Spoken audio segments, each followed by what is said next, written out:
Tonton video ini sampai selesai agar Anda tidak gagal paham.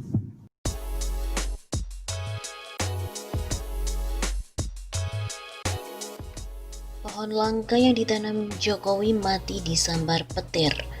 Pohon langka jenis Mersawa yang ditanam oleh Presiden Jokowi di hutan pers Taman Spesies Endemik Indonesia, Kalimantan Selatan pada Februari lalu, kondisinya kini sangat memprihatinkan. Dari pantauan Redaksi Radar Banjarmasin 14 Oktober, pohon yang berusia sekitar 20 tahun tersebut terlihat mengering. Saat dikonfirmasi, Kepala Subbagian Tata Usaha UPTD BPTH pada Dinas Kehutanan Kalsel, Agung Hananto mengatakan pohon Jokowi mengering atau meranggas dikarenakan sudah mati setelah tersambar petir pada awal Agustus lalu. Akibat kena petir ya mati. Begitu katanya kepada redaksi Radar Banjarmasin. Agung juga mengungkapkan pohon yang ditanam Pak Jokowi nantinya akan dilakukan pergantian dengan jenis yang sama. Pergantian pohon menunggu curah hujan sudah tinggi agar tanaman bisa tetap tumbuh. Sementara itu, peneliti Litbang Kementerian LHK Banjarbaru Rusmana mengatakan mengeringnya pohon hal yang biasa terjadi ketika baru dipindahkan. Apalagi pohon yang dipindahkan relatif besar, jadi perlu waktu untuk beradaptasi. Menurutnya, tindakan pemeliharaan harus tetap dilakukan untuk kelangsungan hidup pohon. Pohon Jokowi adalah jenis Mersawa yang ditanam di kawasan perkantoran Pemprov Kalsel pada peringatan Hari Pers Nasional 2020 di Kalimantan Selatan. Pohon khas Kalsel tersebut dicanangkan menjadi simbol hutan pers Taman Spesies Endemik Indonesia. Pohon langka Mersawa setinggi 12 meter di Taman Hutan Pers di kawasan perkantoran Pemprov Kalimantan Selatan mati. Padahal pohon tersebut ditanam langsung oleh Presiden Joko Widodo dalam rangkaian Hari Peringatan Pers Nasional atau HPN 2020 di Kalimantan Selatan pada hari Sabtu 8 Februari yang lalu. Dilansir dari berbagai sumber, Kepala Subbagian Tata Usaha UPTD BPTH pada Dinas Kehutanan Kalsel, Agung Hananto, membenarkan bahwa pohon langka itu telah mati. Agung menyebut bahwa pohon Jokowi mengering sebab mati kena sambar petir pada Agustus yang lalu. Kabar itu pun langsung saja netizen dan warganet berikan komentar. Misalnya dari akun @hasib_hasibuan, "Sumpah saya hampir salah baca berita ini. Kirain Pak Jokowi yang tersambar petir. Bangke lah." Ada pula komentar dari @janji Prastio, "Penting sekali ya untuk kita tahu pohonnya Pak Jokowi itu disambar petir." Ada pula dari akun @yudiapi, "Kalau disambar petir kemungkinan tidak akan ada sisa daun di atas. Kemungkinan besar cara treatment pemindahan tanamannya yang kurang baik. Untuk tanaman sebesar itu perlu perlakuan khusus ketika penggalian dan pemindahan tanaman." Ada pula komentar dari akun @bagusdg97. "Jelaslah disambar petir, secara pohonnya ditaruh di tengah tanah lapangan. Jadi dia satu-satunya puncak tertinggi di area itu, makanya kena sambar petir sawah." Ada pula dari akun @maimarmas. "Kasian pohonnya menderita, kenapa harus pohonnya sih yang disambar petir?"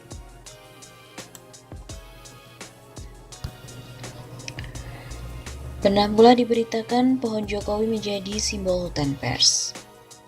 Presiden Jokowi saat menanam pohon Mersawa setinggi 12 meter. Pohon Mersawa dengan tinggi sekitar lebih dari 10 meter ini tertancap di tengah-tengah hutan pers Taman Spesies Endemik Indonesia di kawasan perkantoran Pemprov Kalimantan Selatan.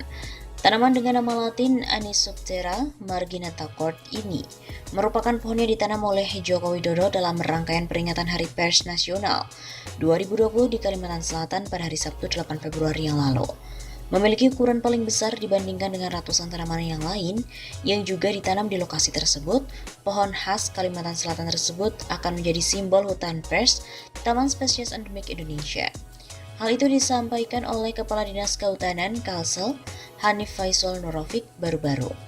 Iya, kalau bisa dipertahankan terus, pohon akan jadi simbol hutan pers karena paling besar dan merupakan ciri khas hutan tropis Indonesia. Dia mengungkapkan pohon Mersawa dipilih untuk ditanam Jokowi. Selain menjadi salah satu tanaman khas Kalimantan Selatan juga lantaran jenis pohon yang langka di Indonesia. Tanaman ini sudah langka, kami mendapatkan dari Balai Penelitian Lingkungan Hidup dan Kehutanan Banjarbaru. Dipindahkan ke sini untuk dilestarikan. Ditambahkan pula pohon Mersawa ini bisa berumur hingga 200 tahun lebih dan tingginya bisa mencapai 50 sampai dengan 60 meter. Kalau yang ditanam Bapak Presiden ini umurnya sekitar 20 tahun. Berbarengan dengan penanaman pohon bersawa, dalam rangkaian HPN 2020 dilakukan pula penanaman sebanyak 168 pohon endemik dari seluruh provinsi Indonesia dan tanaman sengon sebanyak 18.000 di area hutan pers.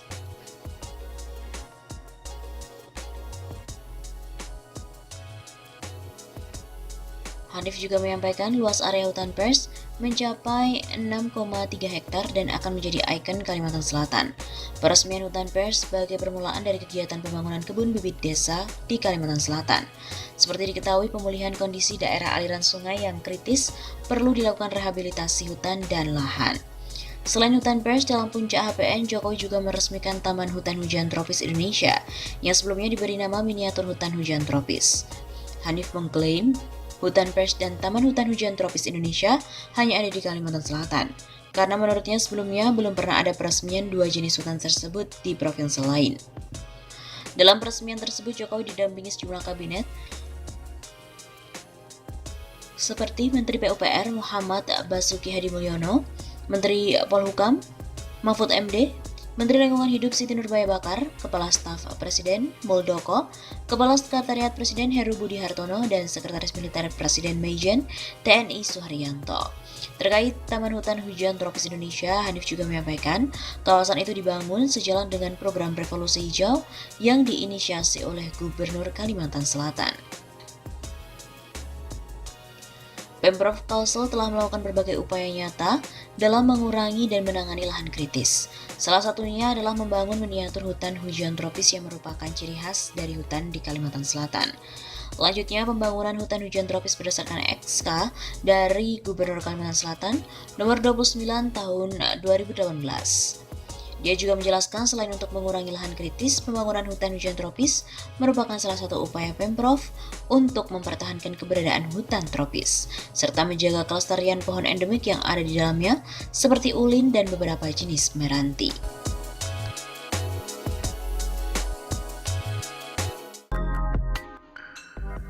Presiden Gadungan.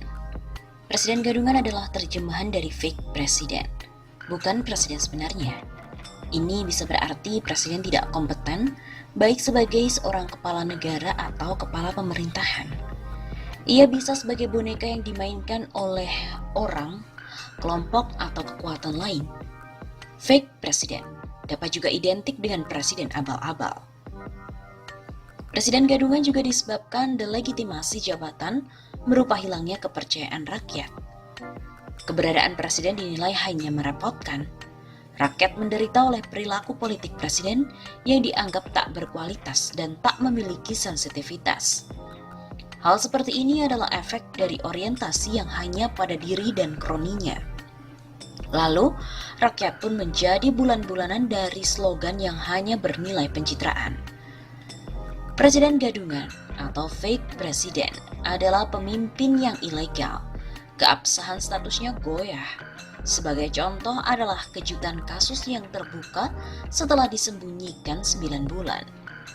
Putusan MA yang menyatakan pasal 3 ayat 7 PKPU nomor 5 tahun 2019 tidak memiliki kekuatan hukum mengikat. Rontoklah dasar hukum penetapan pasangan Jokowi Ma'ruf. Beberapa ahli atau loyalis presiden mengatakan putusan MA nomor 44 P/Hum/2019 tanggal 29 Oktober 2019 tersebut tidak berlaku surut atau retroaktif. Karenanya tak berpengaruh pada putusan MK yang menolak gugatan Prabowo Sandi. Terhadap hal ini, tentu terus diperdalam dan masih bisa debat lanjutan. Indikatornya antara lain.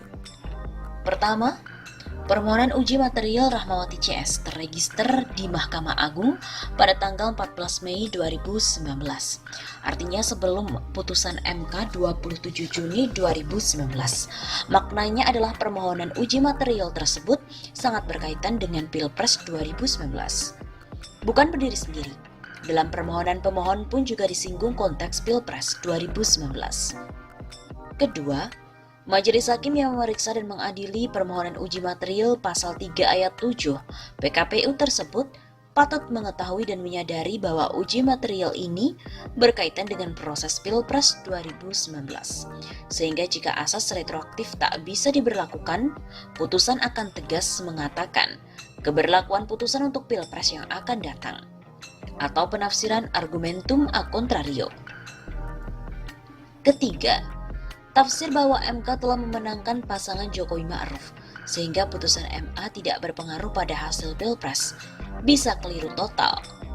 Masalah yang diputuskan MA adalah tidak memiliki kekuatan hukum mengikatnya pasal 3 ayat 7 PKPU, sedangkan pasal tersebut justru menjadi dasar hukum dari penetapan pasangan Jokowi Ma'ruf. Keempat, disembunyikannya putusan MA ini hingga 9 bulan adalah sebuah bukti bahwa putusan ini sangat berpengaruh pada keabsahan hasil Pilpres. Jika tidak, maka MA serta-merta akan mengupload atau mengumumkan kepada masyarakat demi kepastian hukum. Siapa pihak yang terlibat dalam penyembunyian atau penggelapan ini harus dituntut. Jadi di sini patut diduga kuat adanya skandal politik dan hukum yang sangat memalukan.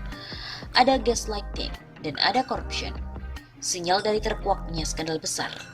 Yang jelas, putusan MA nomor 44 P/Hum/2019 tersebut akan menjadi sebuah bukti bahwa kemenangan pasangan Jokowi Ma'ruf itu sebenarnya sangat bermasalah, cacat politik dan cacat hukum.